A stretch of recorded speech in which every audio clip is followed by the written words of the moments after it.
গত রাত্রেও সারা রাত বিডিও সাহেব একেবারে ভোর রাত্রি পর্যন্ত এখানে ছিলেন।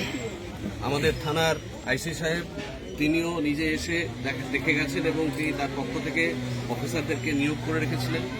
গ্রামবাসীরা সকলে এবং সকলের সহযোগিতায় আমরা এখনো পর্যন্ত ক্ষয়ক্ষতি যেটা প্রাকৃতিকভাবে হচ্ছে সেটা রোধ করার সামর্থ্য তো মানুষ হিসেবে আমাদের নয়, ঈশ্বরের হাতে।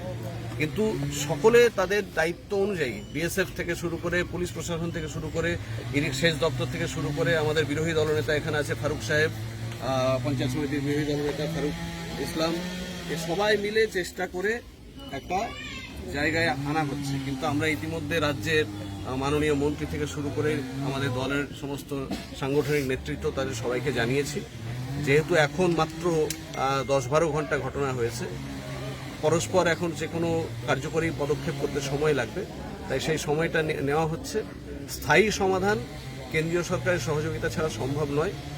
আর এই মুহূর্তে মানুষ এই চাপে পড়ে প্যানিক সিচুয়েশনে প্রতিক্রিয়া জানাবেন, এতে কোনো সন্দেহ নেই।